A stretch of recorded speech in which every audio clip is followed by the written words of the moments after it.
Hello students, welcome to our channel Shekhar English Tutor. I am Shekhar sir and today we will learn report writing, that is the part of writing skill.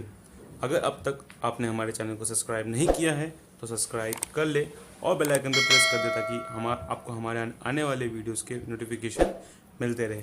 तो चलिए पढ़ते हैं आज का topic जो कि है report writing. अब सबसे पहले मैं आपको बता देता हूँ कि रिपोर्ट राइटिंग लिखते वक्त हमें किन पॉइंट्स पे फोकस करना चाहिए।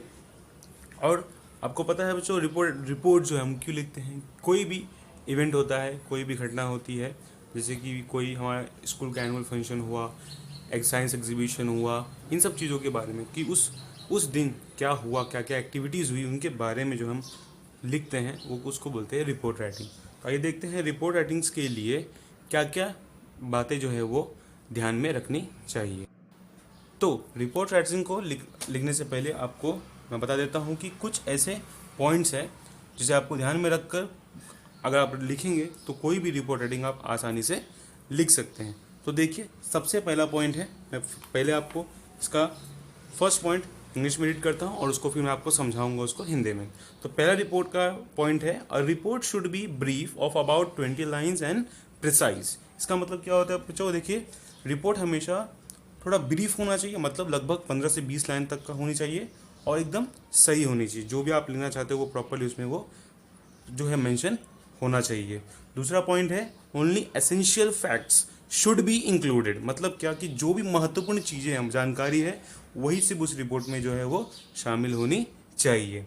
तीसरा पॉइंट है, the introduction usually called the intro paragraph, जिसको हम लोग बोलते हैं, जो पहला पैराग्राफ होता है, must contain in brief the answer to where, when, why, who and how of the occasion or event। देखिए थर्ड पॉइंट का क्या बोलना चाहता है कि जो भी इंट्रोडक्शन पैराग्राफ वो हमेशा ब्रीफली होना चाहिए। उसमें हमें हर एक बात का जो है उस इवेंट पे जो भी हो रहा है उसका आंसर प्रॉपरली जो है वो उसमें मेंशन करना चाहिए।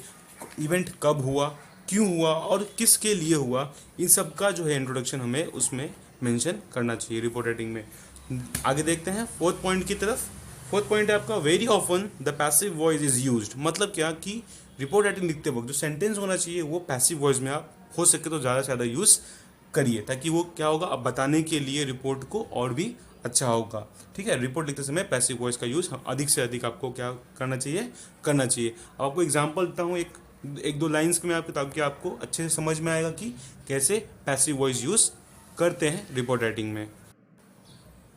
तो फर्स्ट एग्जाम्पल देखिए, the police were called by them.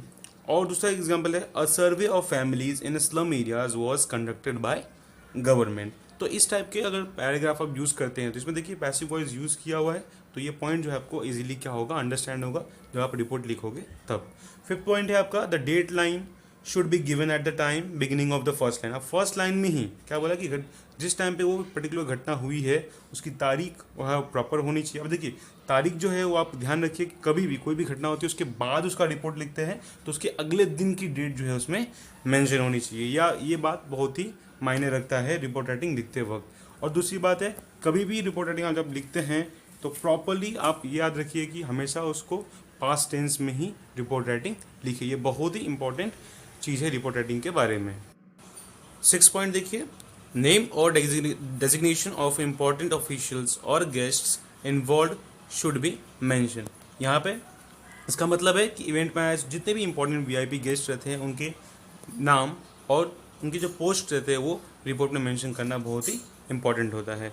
7 point की तरफ बढ़ते हैं, रीज़न फॉर द सक्सेस और failure of the happening should be given. उस घटना में से मिली, हमें अगर सफलता मिली है, क्या हमारा जो इवेंट पर्टिकुलर अच्छे से सक्सेस हुआ है वो, या अगर उसमें हम असफल हुए हैं तो उसका भी कारण, क्यों असफल हुए और क्यों अगर सफल हुए हैं तो क्यों सफल हुए हैं और असफल हुए तो क्यों असफल हुए हैं, उसका रीज़न भी हमें रिपोर्ट राइटिंग में मेंशन करना चाहिए। 8 पॉइंट है, फैक्ट अबाउट द इंसिडेंट और project should be mention in the order of their importance. अब इसका मतलब क्या है कि इवेंट में हुए हर एक फैक्ट के बारे में, जो भी घटनाएं हुई है पर्टिकुलर, उसको लाइन वाइज इंट्रोड्यूस हमें क्या करना चाहिए, रिपोर्ट में करना चाहिए। और प्रॉपरली हर एक बात के बारे में हर रिपोर्ट में उस चीज़ों को हमें क्या करना चाहिए, मेंशन करना चाहिए जो भी घटनाएं हुई है। 9 पॉइंट है आपका, report must be objective your personal opinion about the event, occasion etcetera should not colour the report, but you may use quotes from other to give the reader an overall picture. हमें report का purpose जो है वो उसकी हर activity को point wise होनी चाहिए। आपको अपने खुद का पर्सनल ओपिनियन आप रख सकते हैं, बट वो ऐसा होना चाहिए, कुछ ऐसे कोट्स आप यूज़ कीजिए ताकि रीडर्स को जो है वो पढ़ने में और समझने में सहूलियत हो। आगे देखते हैं 10th पॉइंट की तरफ।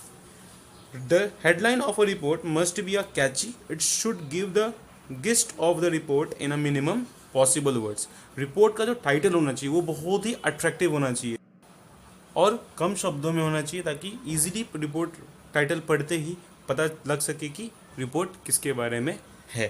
तो अब जो है आपको मैं ये 10 पॉइंट मैंने एक्सप्लेन कर दिया है, तो कभी भी रिपोर्ट राइटिंग लिखते वक्त आपको इन पॉइंट्स का ध्यान रखना चाहिए।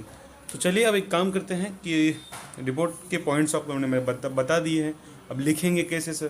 तो उसके लिए भी क्या करते हैं, हम आपको एक एग्जाम्पल के तौर पर एक छोटी सी रिपोर्ट का जो है एक एक्सप्लेनेशन देते हैं ताकि आप इजीली अंडरस्टैंड कर सके कि रिपोर्ट कैसे लिखना है। तो देखते हैं, जो आपका फर्स्ट एक एग्जांपल के तौर पे मैं रिपोर्ट दे रहा हूँ, देखिए। तो क्वेश्चन है, right a report about the water crisis in your locality. तो देखिए अब इसका रिपोर्ट का जो है क्वेश्चन दिया हुआ है, तो इसका टाइटल जो है वो कैसा होना चाहिए, वाटर क्राइसिस इन जल नगर। जलनगर एक जगह है जहाँ पे वाटर क्राइसिस का जो है प्रॉब्लम है, तो एक टाइटल है हो गया आपका ये, ठीक है। तो टाइटल हमने दे दिया है वाटर क्राइसिस इन जल नगर। अब देखते हैं स्टार्टिंग, सबसे पहले लाइन इसका है, तो देखिए सबसे पहले यहाँ पे मेंशन किया हुआ है जुलाई 22 का ये डेट है, ओके। आगे देखते हैं फर्स्ट लाइन इसका, Jalnagar has been facing an acute water shortage for almost 3 days now. In some areas, water is available only for an hour in the morning and hour in the evening, and in some areas, no water is available at all.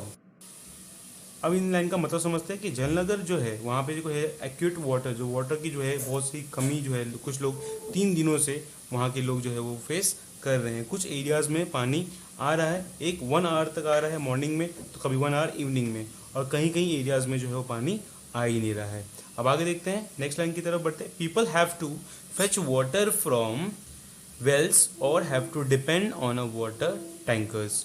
Water tankers operators are having a field day and charging exorbitant rates.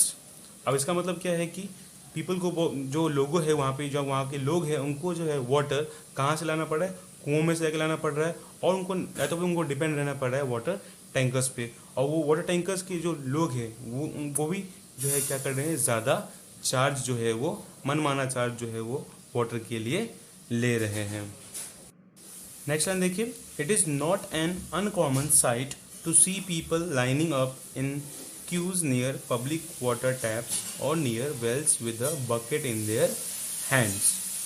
तो देखिए ये जो है uncommon हो गया है कि लोग जो है क्या कर रहे हैं, लाइनिंग अप में मतलब लाइनों में खड़े हैं, कतार लगा के खड़े हैं, कोई नलों के आगे तो कोई कुओं के आगे लाइन लगा के खड़े हो, और उनके हाथों में बाल्टी है जिनसे वो क्या कर रहे हैं, पानी ले रहे हैं। तो इतनी ज़्यादा प्रॉब्लम जो है जलनगर में पानी की जो इतनी समस्या है वो हो चुकी है। नेक्स्ट देखते हैं, next line, the government appears to be blissfully unaware of the situation and has taken no positive measures to alleviate the misery of the people. मतलब क्या, गवर्नमेंट जो है वो बिल्कुल भी ध्यान नहीं दे रहा है इन यहाँ जलनगर के लोगों के लिए, और यहाँ की सिचुएशन को जो है वो कुछ भी जो है समाधान उसका किया जा रहा नहीं है। नेक्स्ट वन देखिए, when a question the authorities try to play down the crisis. यहाँ पे जो है किसी भी तरीके का जो है लोग जो है अथॉरिटीज़ जो है वो बिल्कुल भी जो है इस समस्या को समाधान करने की कोई भी कोशिश किसी भी तरीके से जो नहीं कर रहे। लोगों का सवाल भी उठा रहे हैं तो उनके सवाल को जो है नकार दिया जा रहा है और बिल्कुल भी जो है उन पर ध्यान दिया जा रहा नहीं है। तो ये था आपका एक पर्टिकुलर एग्जाम्पल जो मैंने आपको दे दिया है वाटर क्राइसिस इन जलनगर का। अब इसी के हिसाब से आप जो है आगे के भी जो है अलग अलग टाइप के रिपोर्ट राइटिंग जो है पॉइंट्स के हिसाब से, जैसे आपको बताया था पॉइंट्स में, उनका ध्यान में रख के, पॉइंट्स का ध्यान में रख के आप जो है रिपोर्ट राइटिंग इजीली लिख सकते हैं।